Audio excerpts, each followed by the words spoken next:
And the State of Football Part 70 edition. We got to fix that font there. Our super producer, Samantha, behind the scenes, that is not Roman numeral 70, but this is episode 70 here on the State of Football weekdays, 9 a.m. Eastern. Ric Serritella, John Murphy, Big Law, here to break it down on a Football Friday edition. Of course, Thursday night football last night.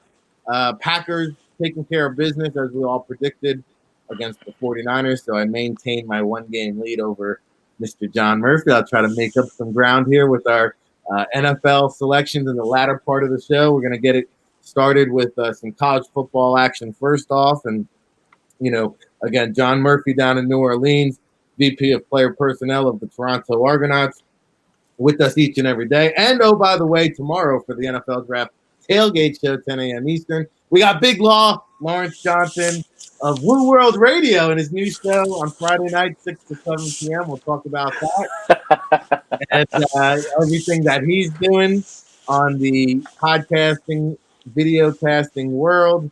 Of course, some good calls last week. And before we dive into the college football action, I must note we have NFL dropping the hammer on the Raiders. They had already fined them heavily once. Another $500,000 in fine for the team. I believe a $150,000 fine for Gruden, and the loss of a sixth-round draft pick. I am not sure if this stems from the event that the team attended indoors, if this was from the unauthorized person that they had in the locker room, or I know it has something to do with the recent Trent Brown positive COVID test, or was it something that on the surveillance camera, the NFL went back and investigated? Regardless, at this point, John, I mean, this team has now been fined over $1 million and now has lost a sixth-round draft pick due to the lack of COVID protocol. Yeah, and it seems like it's more of a, hey, for your all-around lack of dealing with this the way that we asked and then told you to, and then basically begged everybody do the right thing so that we're not having issues. Here you go. And I think the most damning part is, not the personal, stuff with the coach, with their mask, because we saw a lot of people not know what they wanted to wear or how they wanted to do it, and it is hard, difficult remembering up, down during a game. So, okay. Yeah, I think it's if somebody was not wearing the device or if you were not able to show the proper tracing and tracking of things once, they kind of delved in there. Like, I think the Titans got, through things because what somebody might have been doing outside is one thing. What you're doing, in the confines, in your building, and then not sticking to it when you go out and you find out that one of your best players is not wearing the device or not paying attention, in there. Yeah, you were damned if you do, damned if you don't. So you didn't get Trent Brown for these games anyway. You might as well have just taken care of him, yourself, the way the Titans did with Isaiah Wilson, because you didn't get him on the field, and now you're lucky, I think, that it's kind of a sixth-round pick, right? The factor that they didn't jump down the throat and jump on top of the Titans means I think the Raiders got a little less punishment than what it could have been, right? I thought if you were going to hit a draft pick, I thought somebody might start with like a 3 to make a really bold statement, the way they did with the video stuff, with teams, the way they've gone after draft picks for, bounty gate and other kind of things. So I think, the money is the money, and it's none of ours, and they all have plenty of it. But I think, we're definitely seeing that if somebody does something between here and January, it's not going to be a sixth-round pick, right? This is pretty much the NFL showing you they have a willingness to drop the hammer on you. The next time, it's either going to be suspension or it's going to be real draft picks, and then we're going to, then you're really going to be, that's a struggle. And it's going to be a struggle, right? Like the further you move forward, the more that this stays in effect, the more that in your everyday life, whether it's seeing a kid that doesn't want to bring it with them, or you get yourself to the front door of a store and you realize you got to go back to the car to go get it and whatever. This is not trending in the right direction. Rick, when you see what we mentioned, right? Before we even get a Pac-12 game, we have a game suspended. The two academies had to suspend the game, which makes a lot of sense because of the implication with that. But you see, I mean, there's a game at North Texas, right? There's a game in the Midwest not playing. There's a game in Denver, in Colorado not playing. There's one in California not playing. Wisconsin's going to, go undefeated because they're going to play one game, So I think you have some issues, starting to, come out of all this, at the moment. And I think this is the NFL's version of, kind of stepping to the forefront again. Like I said, I don't think we see every one of these little notices that are probably literally going out every 24, 48 hours to update who's doing what teams have to do further protocol, what's going on with the free agent workouts and how that's ever changing, on a daily and weekly basis, with teams. But, this is a pretty severe hammer, going down. And I think the Raiders are lucky that it was only a 6th round pick, because I was expecting the first team to get one of these for it to be a substantial pick. And I think they dodged a little bit of a bullet here. Well, listen, nobody wants to lose a draft pick regardless of what round it is. I know Mike Mayock is not waking up a happy camper right now. And, the COVID is kicking in, right? You're seeing it, the change of weather, the flu season's right around the corner. It is kicking in. And you wonder, too, now, with this fine, this penalty, when the Raiders play, those TV cameras are going to be locked on Gruden. And so now he's going to be really under the microscope. Seriously, and I see it, it's almost like holding in the NFL. I mean, every time they pan to the sideline, there's somebody, I mean, technically, if you want to find somebody, it's not over the nose, it's pulled down to say something. I mean, you could find, I think, just about every coach on any given Sunday, if you want to be technical about it. But they are making an example. Nobody wants to lose a draft pick. So we start off with that. Again, the news last night in the NFL, stick a fork in the Niners. They look dead-zo. It was the Devontae Adams show versus Richie James, Middle Tennessee State. John called it yesterday. If you're playing fantasy football, if you listened and slid him into your lineup, he paid huge dividends. Of course, also the Carson Strong to Luis Dubes connection. If you watched that Nevada game, we told you 2 draftable prospects there. Check out the mailbag, NFLDraftBible.com, just released minutes ago. Ryan Roberts talks about Carson Strong and his chances. We'll have an in-depth article later today on the website. Also, Colorado State taking care of business. Patrick O'Brien, we discussed yesterday's show with David Turner and Dane Vandernat. And then tonight, let's get into it, fellas. There's a whole nother docket of games on the menu for us football fanatics to digest. We kick off the Football Friday show here on the State of Football, brought to you by NFLDraftBible.com. Use our promo code Familia50. Take advantage. Become a disciple today. Unlock the magic, which is the NFLDraftBible.com. We've got a brand new website coming. All of our scouting reports will be dumped onto that platform. So if you're an all-access subscriber, you get access to that. You get a free copy of the book, Scout Speak, by Neil Stratton, who joins us every Thursday at 9:40 a.m. And, of course, other benefits and discounts that will be very, very cool, I promise. All right, Miami, number 11 in the nation, Big Law. At NC State tonight, kicking off 7:30 p.m. Eastern time on ESPN. What's it look like here for the Wolfpack? Well, I can tell you like this: they're gonna feel the effects of not having Leary, the quarterback who got Leary, who got hurt, Devin Leary, who got hurt earlier in the year, and I know they're gonna have Mr. Finley, Ben Finley, brother of Ryan Finley, who is kind of like a spark plug, a fire plug, but I don't see them having enough offense to keep up with Miami. They got this fast break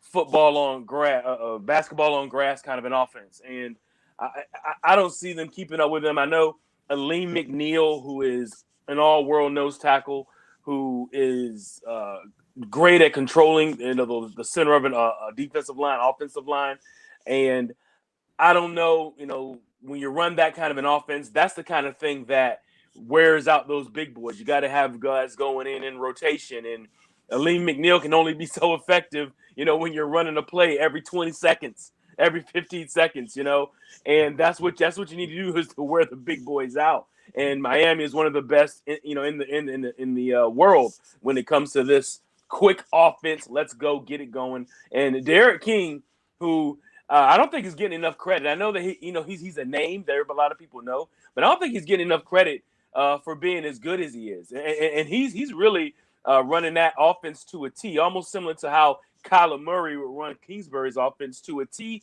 to the effectiveness it needs to be to move the ball, get points on the board, and keep them running. I mean, Miami at 5-1, NC State at 4-2, surviving without that quarterback. I don't know if NC State, has enough. I mean, they have some stud linebackers out there, but I think that Miami's talent, it will wind up being the reason why they wind up winning. Derek King's going to do the deal, and I'm looking at a 42-28 beating from the Hurricanes.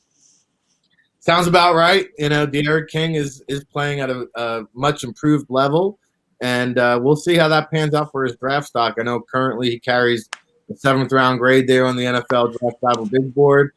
It's still to be determined. Are they going to view him as a Malcolm Perry type of prospect and try to convert him? Will he get an opportunity to run an offense like a Kyler Murray? And the measurements, that's going to be crucial. We'll see. If he gets an All-Star game invite or a combine invite, measurement. So that'll be interesting to watch. Also interesting to watch. How about this matchup in the Mountain West? San Jose State at San Diego State. This one 9 p.m. Eastern on CBS Sports Network.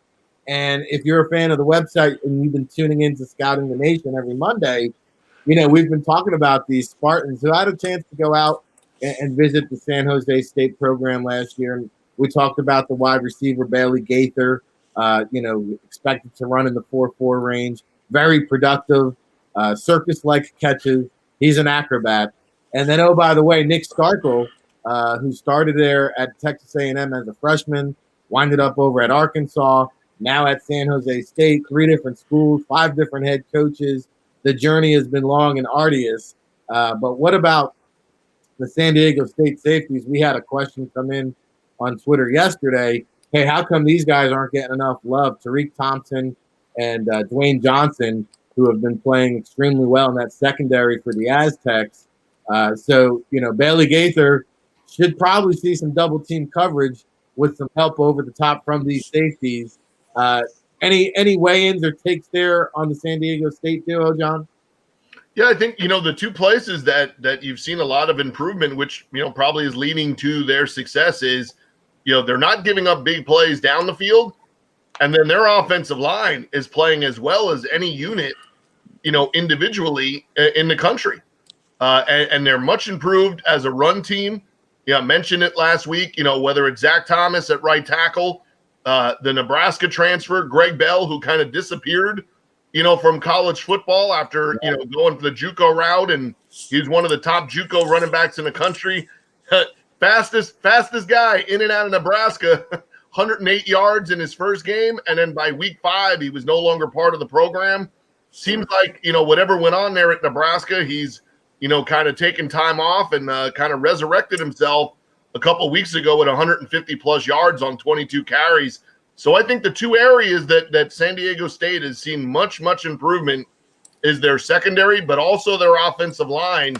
And if that continues, don't be surprised. It then will not be surprising to all of a sudden start seeing some of those guys go from being, priority free agent type guys to being possibly seen as more, possible late rounders. I think the key thing with DBs, and it's unfortunate, but this is, the way of the world that we live in. If you don't have prototype size speed to begin with, you got to work your way into your grade because they're going to have to trust that your, deficient height is not going to be detrimental or that your average speed over the top is something you can overcome with great instincts your play style, and then can you ball out on special teams and be that third or fourth safety that maybe is a rotational guy but just balls out on, special teams. So, yeah, I think that those two kids, and like I said, the right tackle, there has done some good things. Greg Bell has done some good things.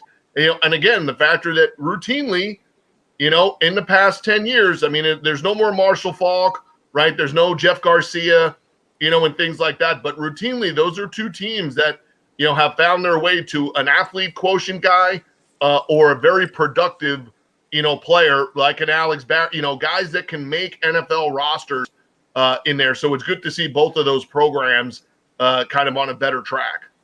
Yeah, good Greg Bell reference. He was actually on my 7-on-7 team when we were living out in Vegas, and he lived in Vegas before he moved to California. So he's now a senior. Boy, oh boy, time flies. It's Football Friday here on the State of Football, and we've got one more on the docket tonight. John, get us through this number 9 BYU, probably the best one, at number 21 Boise State. This one 9:45 p.m. Eastern, and the Broncos defense isn't what it has been in years past, but still probably the greatest test here for the one Zach Wilson, who, this is a fast rising quarterback. I'm not sure any player in college football has seen his draft stock ascend more since the beginning of the season. And this could maybe even catapult him up even further up draft boards. Right. So this is a game that BYU cannot lose if they want to have the outside shot that they could crack and get themselves into playoff contention. Boise State, and you're getting points for the people that are paying attention to that part of the game. Boise State at home and getting points. And if they're getting points and it's north of 3, last year's final score was 28-25. So kind of Vegas, you just mentioned being out there, but Vegas knows one thing. They know where to draw that line, 3.5, and you're getting 3.5 with Boise State on the blue turf. Not sure how many times when they were not playing somebody in their conference that Boise State has ever been getting points at home. And I think an interesting, scenario here is Jack Sears is playing quarterback. So the USC transfer came out and had a heck of a performance last week. This is a huge step up in competition, for him. Khalil Shakir, there's a name that'll start getting on the radar a little bit, with his height, height, weight, speed. Saw him make some big plays last week for Boise State. C.T. Thomas, never a bad thing if you're averaging 30.5 yards per catch. That's pretty good day, pretty good start to your season. Their leading tackler, Ryan Wimpy, and that's usually not a good last name to have if you're a linebacker, but already with 14 tackles and a sack through 2 games. I think the real interesting thing in here for Boise State, you're on game 3. BYU's playing game 8. Okay, you're both undefeated, both ranked. Here's a huge opportunity. You got yourself a quarterback that had a higher pedigree coming into college than Travis Wilson in Jack Sears. So I think this is a closer game. This is BYU's going to get themselves a real game here, if not get beat. I agree with you, that Boise State's defense, it'll be interesting to see. And the most interesting part is, so far, Boise State has played Utah State and Air Force. So they have not played a spread, wide open, attacking style offense. So, the good news is they're only giving up 80 yards through the air in their first 2 games, about 270 on the ground, because everybody they've played has tried to been running the ball. So I kind of doubt we're going to come out of this game with Boise State averaging 80 yards through the air, afterwards. Can they contain Travis Wilson enough? Possibly. Can they score with them? It seems very much likely that they can, but that's a hard thing to control right now, what BYU has going on. And it'll be a very interesting contrast, I think, to see a team that's in game 8, right? You're undefeated, you're rolling at game 8, versus a team 2 games into the season, and you've kind of played the kind of the lower end of the teams in your conference, and boom, here's your big, kind of week 3, game. It's a very interesting matchup and dilemma there to choose from. So I think Boise State keeps it, within a one-score game, and can give BYU a real run for their money. But on that blue turf, we've seen some really interesting things happen on that blue turf, and you would likely say, because of the rivalry, because of the undefeated streak of where BYU is at, this would be as big a win, in recent memory, for Boise State. Plant them into the top 15, and a real good situation. But again, BYU, you could finish after this weekend being in the top 5, especially with that Georgia-Florida game that we're, about to talk about. There's a chance BYU with a win here against another top 25 team, and 2 losses are going to come, right? 2 teams in the top 5 or 6 are going to have a loss after this weekend. BYU would be right on the verge of the conversation. Do you take an undefeated BYU, or a one-loss SEC team or a one-loss ACC team? But I got BYU in a close one, here. But it should be a really good night of football. I will gladly pay you Tuesday for an upset win on Friday. The Hamburglar. Wimpy, Ryan Wimpy. Well, this is going to be an exciting game for sure. Don't count Cincinnati out of that mix yet either. So I'll tell you this. Zach Wilson, I think he is going to be maybe the most polarizing prospect in this year's draft class. And again, if you missed it earlier, Russell Landy, who joins us every Tuesday, I spoke to him during the week. He got 2 games into the evaluation. Said, hey, this is Johnny Manziel all over again. And I kind of like the comparison. I don't think it's too far off the mark. The way he moves around, improvises, and throws on the run. Now, can it work? Yeah, it's similar to Kyler Murray. He's got the right coach. Kyler Murray's got the right mind. Johnny Manziel didn't have either of the two. So can it work?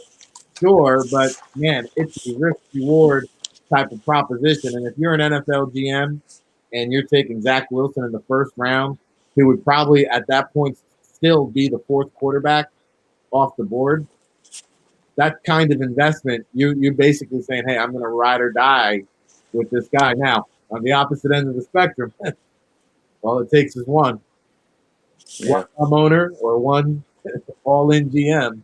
Well, and the other thing is, in this thing, just, quickly with the quarterbacks, if we get to a 3rd or 4th quarterback, right, and we've already seen the conversation of like, hey, some of these teams, maybe this is why Miami went Tua early.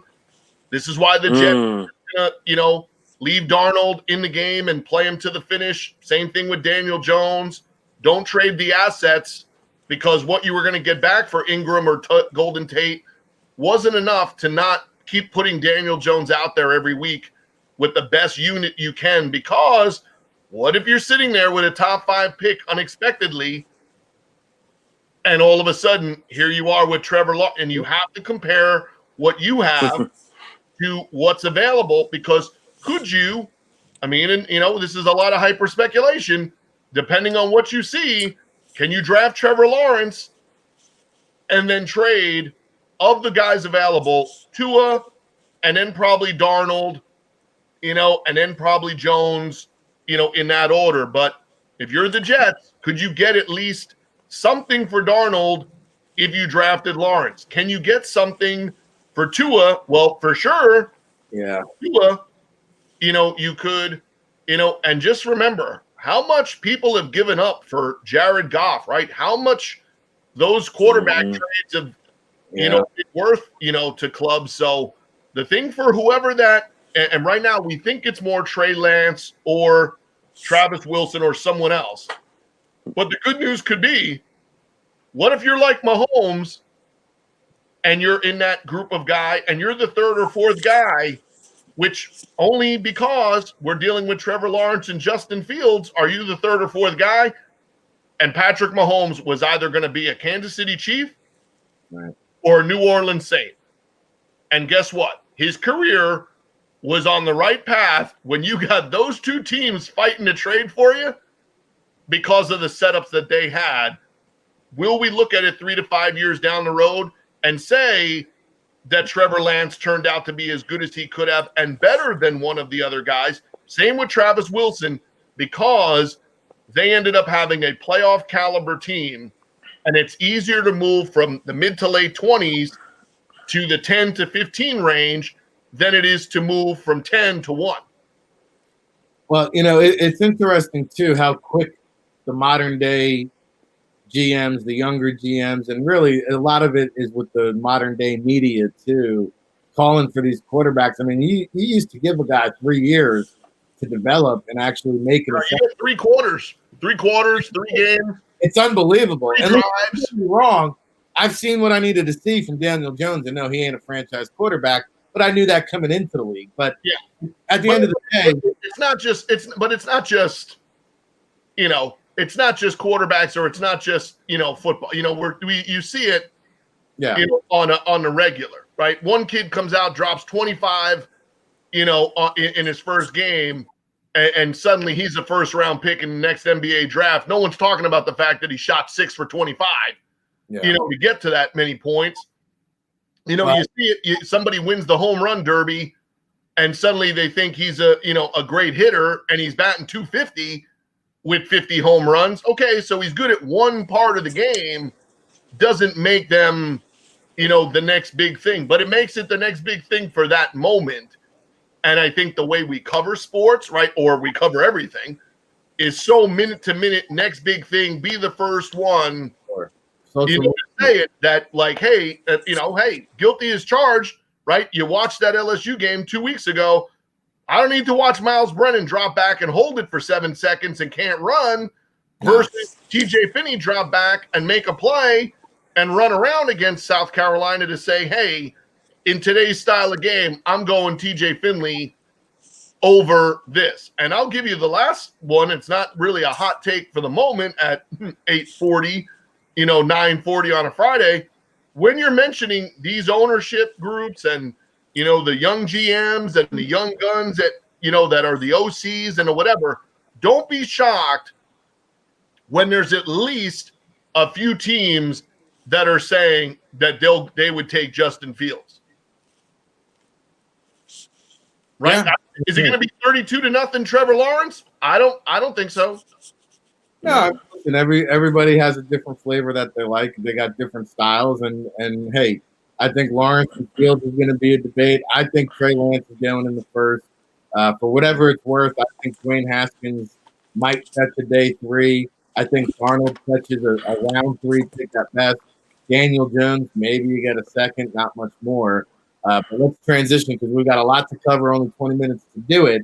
It's the State of Football here, brought to you by the NFLDraftBible.com. Make sure you log on, become a disciple today. Familia 50, save 50% off membership, seminars, services. Get down on it. John Murphy, Big Law, Ric Serritella breaking it down. Couple more NCAA games. Of course, we'll go more in-depth tomorrow on the Tailgate Show, but the game of the week here, Big Law, college football playoff ramifications. Number 1, Clemson. Go, DJ. For Notre Dame, the loser is going to be on the outside looking in, or will they? Will the college football playoff overlook a Clemson loss without Trevor Lawrence? I think it definitely will do that. It's just like how Alabama would get the pass whenever they would lose in the SEC, against Auburn or Ole Miss. Whenever they would lose against one of those teams, they would wind up still in the playoff because really they are one of the teams with top 3 teams with the most talent on their roster, and you want to have them on camera and in the big games. I think Trevor Lawrence not being there for the second week, and you're gonna get DJ Ugalaga back in there, and you know what? They were kind of shell shocked. They were kind of just trying to find their rhythms against the BC game, and BC was, really trying to get ahead, and they got ahead. And I think once Ugalaga got comfortable and, he got his Tebow on, which is, he really reminds me of a Tebow with a good arm, with his body size, the way he runs, he's aggressive. He's more apt to pull the ball as opposed to give it to ATN, which is almost like, pick your poison in every way. I see this team as, is going to be in good hands when Trevor Lawrence does fly the coop and go pro. I think that this kid is a stud in every way. It gives Clemson another element. I know Trevor Lawrence is definitely, can run, but it's kind of like an afterthought that he runs. But the running part of Ugalaga, man, this kid is ready to put in the work on both aspects of the game. But his running is exceptional, and his size, when he runs, is exceptional as well. I don't think that Notre Dame has enough offense. I know Ian Book, and they have the tight end Mayer, who is amazing. He looks like a receiver out there, with his speed, his body control, the way he catches the ball. He's a special guy. I mean, you guys have to give me your idea on this. I mean, is he a first round tight end? He looks like one to me, but but he's extra special, in the passing game. And of course, Notre Dame has had a run of really good tight ends, and their athletes actually, I think for the past 7-8 years have been exceptional, especially on the offensive line. They have been putting out some incredible offensive linemen, and it's not going to end anytime soon. They got a lot of talent on the offensive line, and they're going to just do what they do. Ian Book, exceptional, running the ball and creating, outside of the pocket. But Clemson, I think, just has too many athletes all over the field for him to for him to I guess we're gonna call it a minor upset, but yeah, whoever loses is gonna be on the outside looking in, and I think the team that can only really get back in if they lose is Clemson.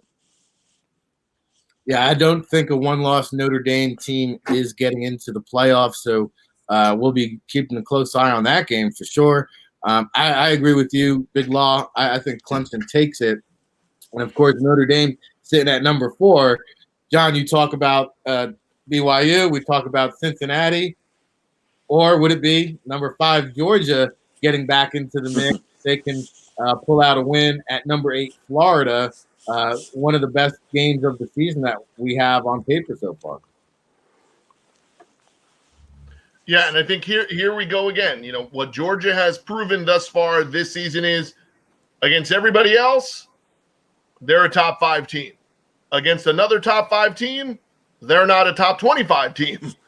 So can you get through Florida with Kyle Trask, who Mac Jones, Kyle Trask, the weapons and the things you got going, playing against a very good defense now that Georgia has. They have the secondary, they have a pass rush, but when push comes to shove, can Stetson Bennett make enough plays for Georgia to score points against another quality opponent?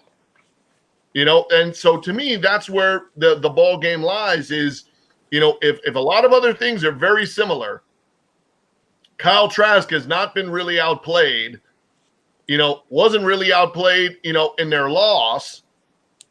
In all reality, he did everything he could have, accounted for, I think, 5 total touchdowns, in their loss.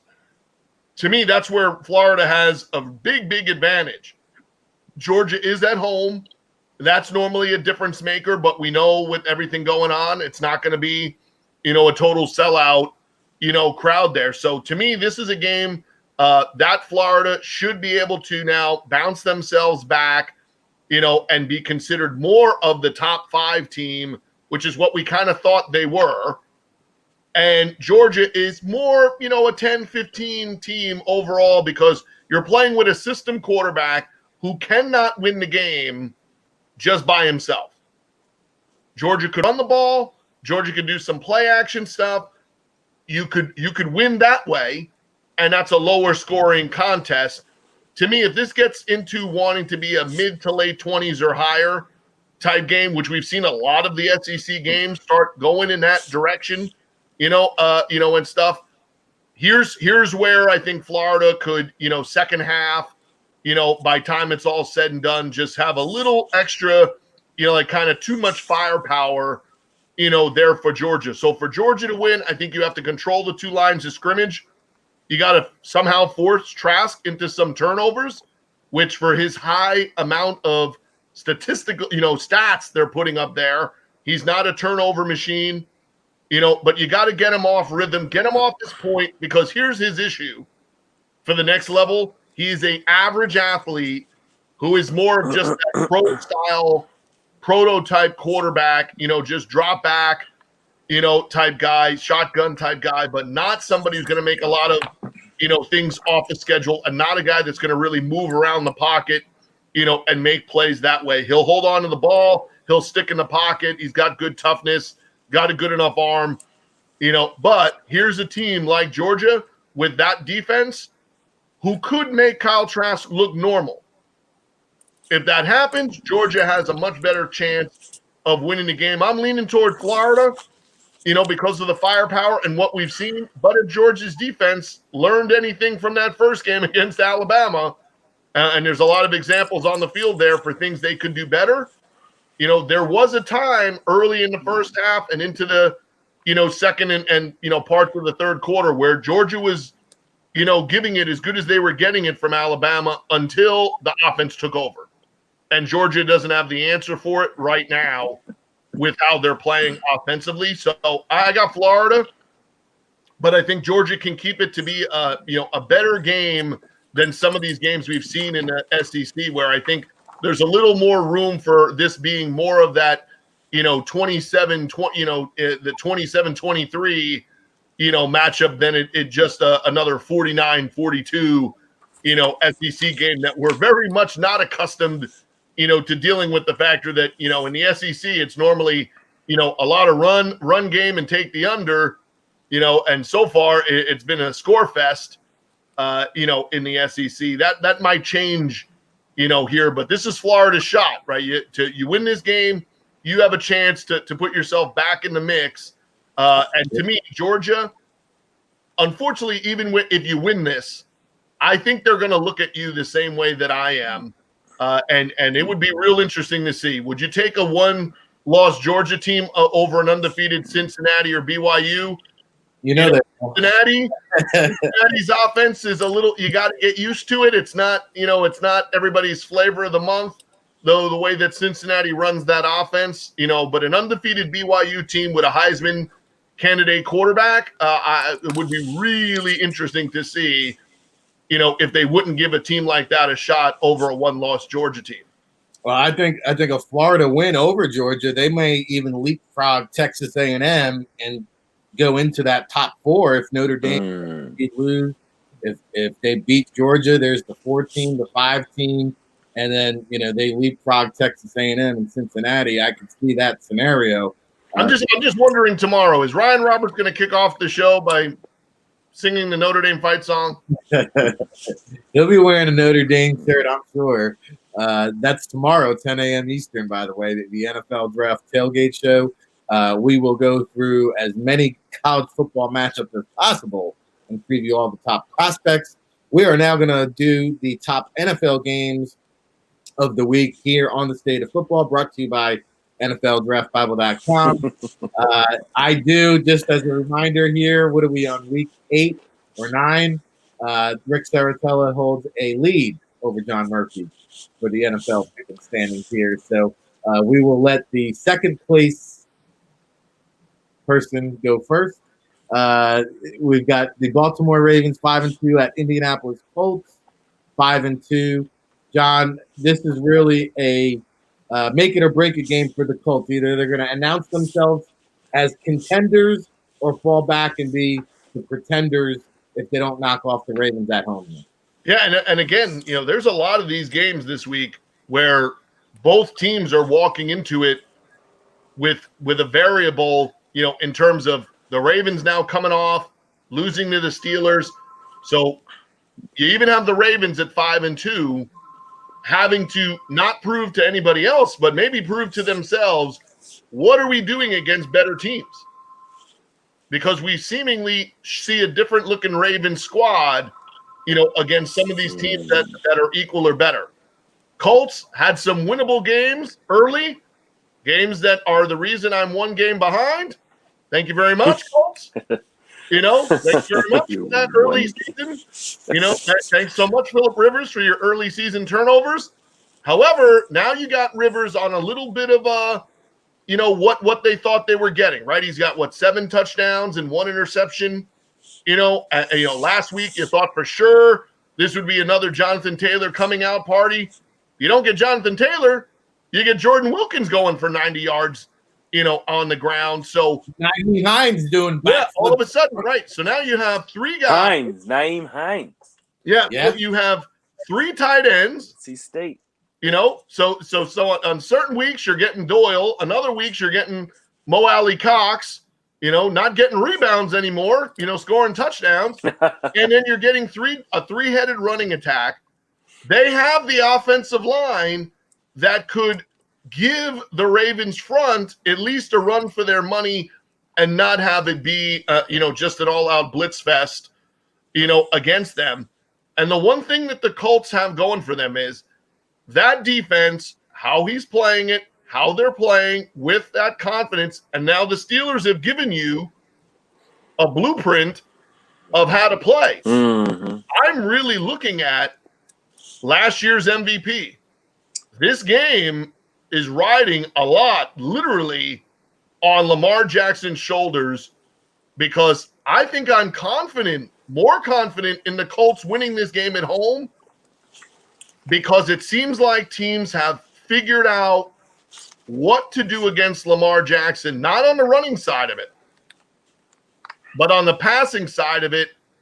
It seems like teams have discovered when maybe not to put the accelerator on and give him that open alley to turn a big play into a big play with his arms or legs, and start forcing him to try to settle down and readjust and then make the throws, and he's not making any of these throws.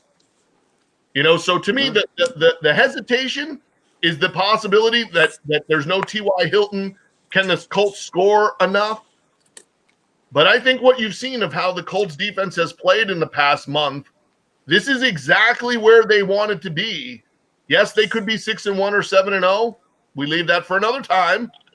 But at 5-2, they're now in a very winnable division where the Titans are falling back a little bit. The Colts are ascending a little bit. I'm not sure that the Colts Ravens aren't a lot closer in terms of who's who in this matchup. Both playoff caliber teams, but to me, the easier road for the Colts to make the playoffs is with a huge home win here. I'm leaning Colts on this one. Well, this is one you and I are going to disagree on, my friend. I think it's a big bounce-back week for Lamar Jackson. I think he's going to go out of his way to just throw that ball, fling it downfield, 70 yards or so, and just let Hollywood run underneath. Give him the chance. And even if they test him downfield 5 or 6 times and only complete 1 or 2, it's going to result in 1 or 2 scores. I'm even going to go out on a limb here and say the Ravens blow him out. I think Yannick Ngakoue, another week under his belt, feeling more comfortable, going to be collapsing that pocket on Phillip Rivers there. He's not used to all that mayhem in the pocket here. I think he's going to get a little bit of happy feet. I think the Ravens are going to rout this game. I've got Baltimore over the Colts. Big Law, feel free to weigh in and then dive into this Chicago Bears at Tennessee Titans matchup. Very similar records here. I thought the Titans were on a higher level than the Bears, but not so fast, my friend. They lose to the Bengals? What? Really? I think both of these teams have a real identity crisis. I think the Bears miss Mitchell Trubisky so much they put him back in the game, and then he gets injured, so they're back to the Nick Foles magic carpet ride. But quick prediction on the Ravens and Colts, and then what do you got with the Bears at the Titans? Yeah, I'm gonna talk about that, but I'm interested in you guys talking swings. We're talking swing states and Tuesday. We're talking swing games. That's gonna be a swing game for you guys. I want to see it. I want to see what's happening on that. But yeah, on to, like you said, the Bears and the Titans. I'm looking at this as a real odd game. I mean, you have a team that in the Titans, they really know what they are on offense. They're gonna run the ball. They're gonna pound you, almost reminiscent of an old school Giants kind of an offense. They're going to run the ball down your throat. They're going to pound it. And then they're going to run some play action with the quarterback who's very capable at running the play action game in Tannehill. And he's efficient. He hasn't been turning the ball over. He's playing at probably the highest level I think that he can play at. And that's what's been pushing this team. And typically the defense, you have a defensive-minded coach in Vrabel who has those Belichickian traits, and he's, kind of implemented that team, tough, discipline, all that kind of stuff, defensive, skewed kind of a team, but they do run the ball well.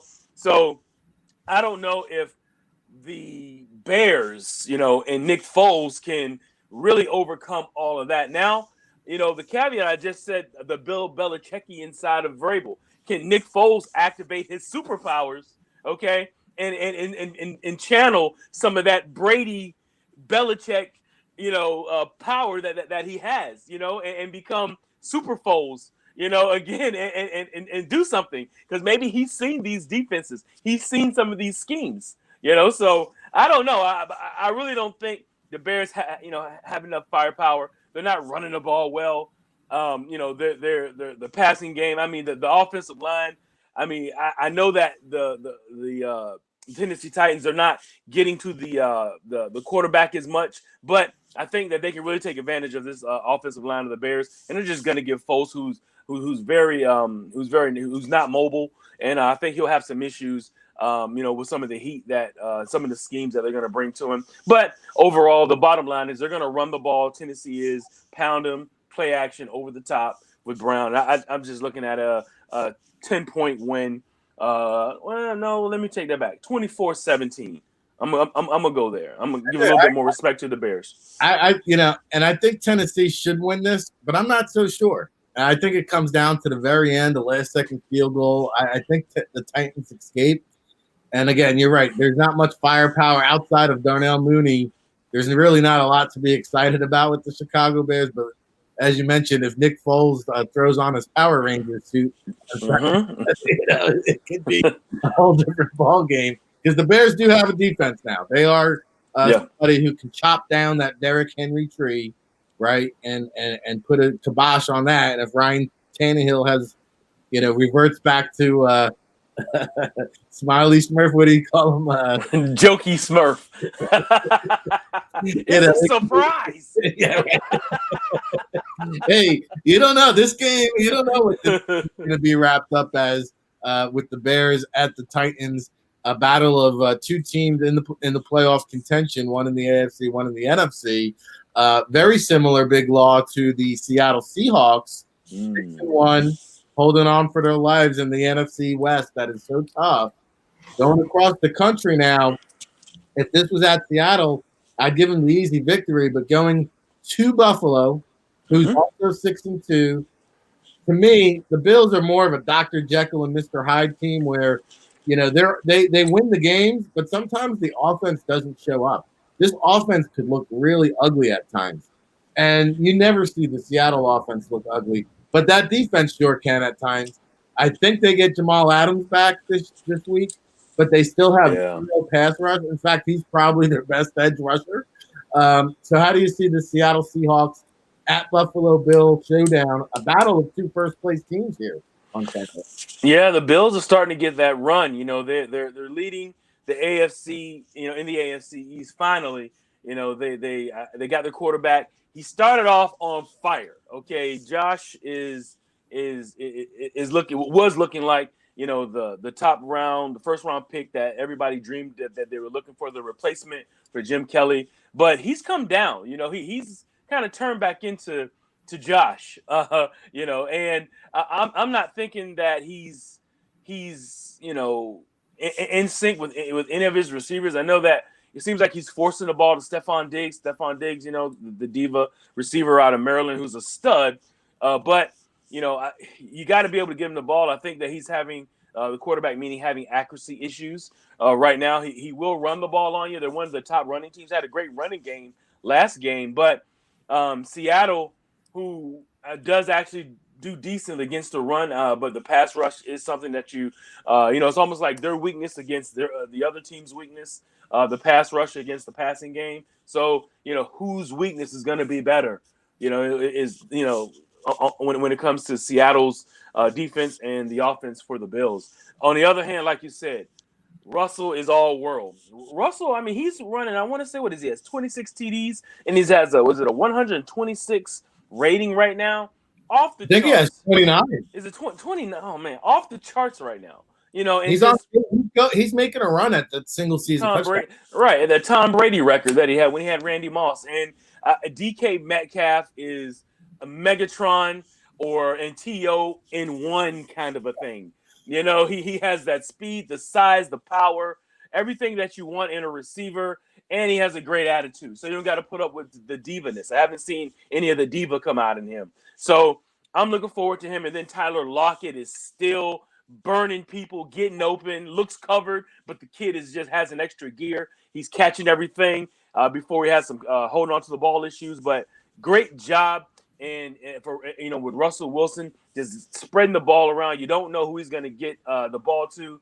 And I'm just not convinced that the Bills. I know it's going to be a home game for them. Maybe they'll get some preliminary winter snow to help out. I don't know. To slow some of this down. But right now, I mean, the fast break squad of the Seattle Seahawks, they look like they're going to pull this out, and it could get ugly early. I'm just looking at maybe a 35-25 game, especially if Josh can't get the ball down the field. Yeah, I don't know what the weather forecast is, but the snow would definitely bring in the variable and give the Bills a little bit advantage of down that Seahawks offense. But I'm with you. DK Metcalf, to me, he's the X factor. He's just going to make at least one momentum-changing play each week, it seems like. And, watch out, because when Josh Gordon comes back, this Seahawks with Lockett and Metcalf and Gordon, they got the tight end there in the mix. Suddenly, got maybe the most underrated offensive weapons in the league. And, Josh Gordon is one story. John, the other story is the return of Antonio Brown. We talked about it the first two times these teams met. The Saints 5-2 squeaked out a victory at home against Tampa Bay 6-2. But I think these two teams have kind of trended in opposite directions since the last time they met. Obviously now Tampa Bay clicking on all cylinders. With the Patriots trio of Gronk and Stevens, the center, and Brady, of course. Now they add Antonio Brown. Oh, by the way, another former Patriot. The Buccaneers here are looking to make a statement at home. How much run is Antonio Brown? Who, oh, by the way, Tom Brady said, hey, we're going to get it right this time, AB. You're just going to move in with me, brother. You're going to live with me. We're going to make sure we get you to point A to point B, from the facility back to home, and we're going to do this for a couple months, and then you can go crazy, my man. But in the meantime, we got a spare bedroom. We'll keep the light on for you. Yeah, so I think the interesting thing, this week has been you could have him, Scotty Miller, Chris Godwin, still to be determined. Can they both play? Can one of them play? Can either of them play? But you still have more than enough weapons there with or without that. You've gotten more traction out of Ronald Jones, and you got you sort of help that. But if there's no Ali Marpet, and he's in concussion protocol and hasn't practiced yet, that would be an area of concern, which it has been. When you look at the Bucs, I think the two areas that are areas of concern for the Bucs: the O-line against better teams that know how to bring a pass rush, and their outside guys in the secondary. There's still some issues there, at times. You saw last week. Now, that's the defense Todd Bowles ran against the Giants, 70+% blitz. Is that what they would do against the Saints? If Drew Brees is at quarterback, I'm not sure that's what you're going to see, although I think you might see a little more of it in the hopes of saying, hey, in a lot of people's minds, this version of Drew Brees is not what you've seen. There's a few chinks in the armor, that people have thought they've seen. Now, the problem with that is, in the past 7 weeks, only Patrick Mahomes and Deshaun Watson have a better quarterback rating in the last 7 weeks than Drew Brees. And how much of this gamesmanship of Brees with his shoulder, because, oh my, are you really telling me that instead of Hall of Fame against Hall of Fame, leading touchdown passer in all-time history on the line, are you really telling me that Sean Payton's going to Go to the bullpen, and coming out the bullpen is going to be none other than Jameis Winston against the Bucs in Tampa with Michael Thomas and Emmanuel Sanders back on the field. All right, that would make for some really good theater if it does. So to me, I think the real thing here is the Saints have a better defense on paper than how they've played, right? They've given up 7 plays of 45-plus yards, and they've given them up to anybody who runs them against them. So can they play zone? And if they are, can everybody that's in the secondary know that they're playing zone? Because that's been an issue. But the one thing you look at, if Mike Evans has a kryptonite, it seems to be the way the Saints play coverage on him, and he seems to not get the better of Marcus Lattimore on the regular. So the last number of games they've played, now game 1, he was banged up, right? But if you dress, you dress. You're on the field. You can't really, slide it too much. You didn't know that Mike Evans was dressing and out on the field. And in the past 2 or 3 matchups against him, he's run about 150 routes or been on the field for about 150 plays. He has 5 catches. So something's got to change there. You've seen Gronk start getting really in the mix. I think the interesting thing is the relationship that Brady has with Antonio Brown. Can he line him up at a few different spots if there's no Scotty Miller or if there's no, Godwin, or if there is a variety of guys available, and all it takes is one big play. And if he's in the slot, it's potentially P.J. Williams. And if you line him out outside one time or motion him and figure out it's man coverage, it could be a one-time shot on Janoris Jenkins. And we did see, what did he have? 5 for 70 and a touchdown in the one game he played against New England. I think you're trending to see the Bucs play better, but I'm still wondering if this collectively, are they ready, right? Here's the same thing we just mentioned about Georgia, Florida. The Bucs against everybody else, and now the Bucs against the Saints. They just blew out the Packers by 4 touchdowns. I wouldn't be sure what would happen in that game if the Packers, the way they're playing, if it's a one guy game and you only are throwing to Adams, you're not going to beat too many really above average teams. If the Packers have no pass rush and play the Saints the way they've played recently, the Packers aren't going to be within any shouting distance of the Saints with no pass rush. Well, I'm not wondering if it's all coming together. I know it's coming together. So if you want to go ahead and pick those Saints, baby, I'm ready for it. I'm not only picking the Saints. I'm giving you and Ralph the okie doke of the weekend. Come Monday. Because come Monday, the Bills are going to be 6-3.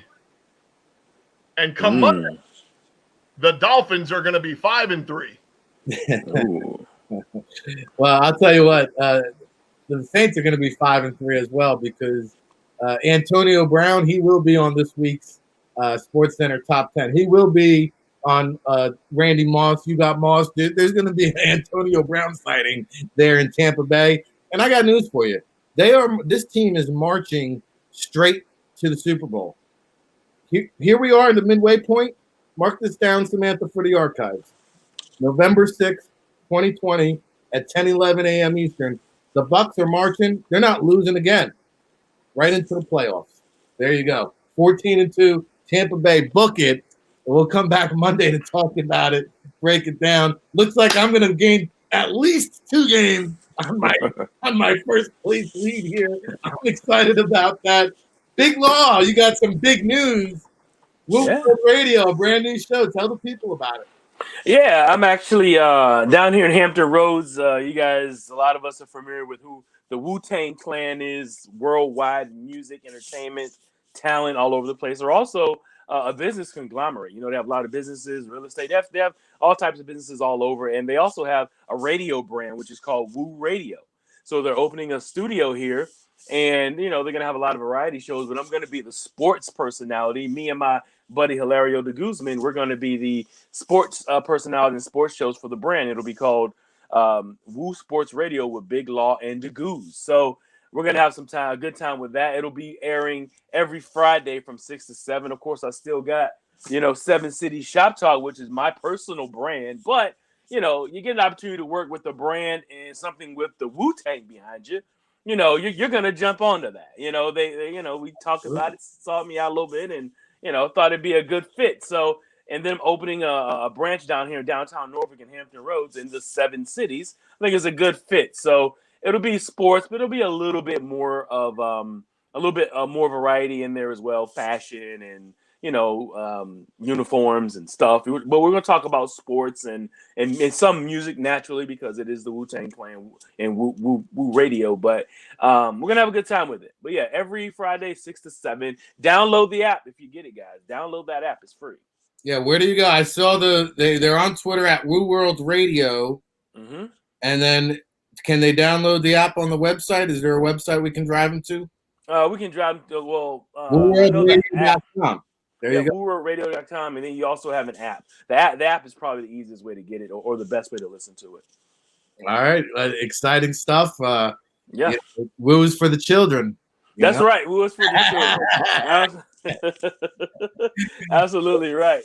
Congrats to you there, and I look forward to jumping on the show. Hopefully I can hop on as a guest. Oh yeah. And we'll be both of you Friday nights 6 to 7 p.m. Woo World Radio.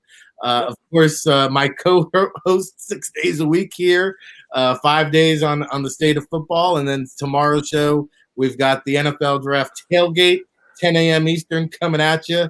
We'll be posting our NFL Pick'em on Sunday on the Twitterverse, and John Murphy right now is going to give you a parting shot here.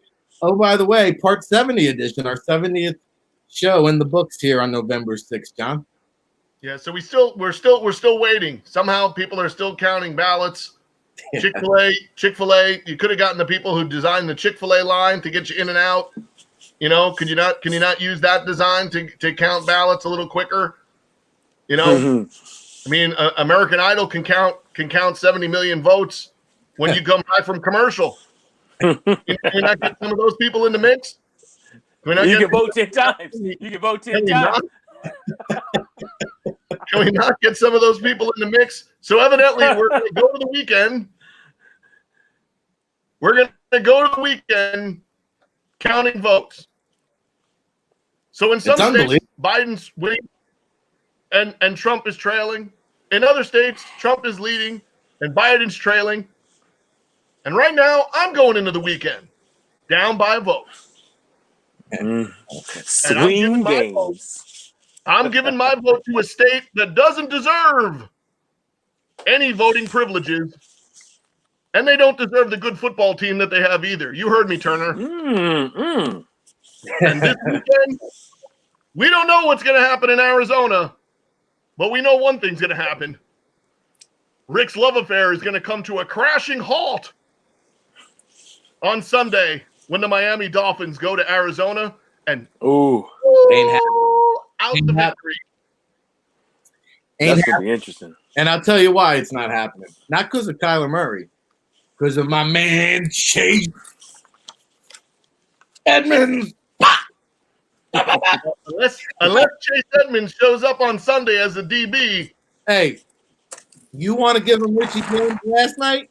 I'm giving the people Chase Edmonds on Sunday, at least 2. Got he the better. There. He better score 2 because 2 is going for 5. So 2 better come up with 2. You better come up with a few more. I hope Tua can complete 5 passes this week. How about that? You know what I mean? I know. No Drake Kirkpatrick, no Byron Murphy. You better dust off those practice roster corners. Did they not? Jonathan Joseph? I guess he won't be eligible. But hey, you know what? I'll tell you what. Kyler Murray is going to put so many points on the board so early. Miami will never catch up, keep up, or be able to maintain the pace. So I guess that's 3 games I'll be going up on, Johnny Boy. Once again, Ric Serritella here in the first place poll as we enter the halfway point. John Murphy in second place here each and every weekday, 9 a.m. Eastern. Big Law with us every Football Friday. Of course, Woo World Radio now in the mix, expanding the brand. 7 City Shop Talk with us each and every Friday. We went a little overtime here today. Got a little late start, but man, it's going to be an early football weekend starting off with tonight. Big 3 college football games on the docket, and then Florida at Georgia tomorrow, along with Clemson at Notre Dame. We'll talk about those 2, along with all the Pac-12 action kicking off tomorrow on the NFL Draft Tailgate Show. We'll be joined by Ryan Roberts, who we just published his second mailbag of the week this week on NFLDraftBible.com. Stay tuned. We'll have an article on Carson Strong later on in the day. Of course, the NFL Draft Bible rankings keep leaking out. I don't know who's doing them, but get the Draft Bible publication, 50% promo, Familia 50, and that is valid for our Friday night scout school tonight. By the way, if you're interested in learning about how to scout fullbacks and tight ends, my favorite position, the fullback position, make the fullbacks great again. Tonight with Ryan Roberts. We'll have that. And, of course, it's also valid for the Baldy Breakdown Seminars. He's got one coming up here in a few weeks. He'll be breaking down the edge rushers. So we're excited. I talked to Baldy the other day. He's going to let me know which edge rushers we are going to break down. So stay tuned for that. Of course, follow us at NFL Draft Bible. Shout out to all our chat room people today in the Twitter sphere, Facebook, Periscope, Instagram. We'll be back at it again tomorrow on the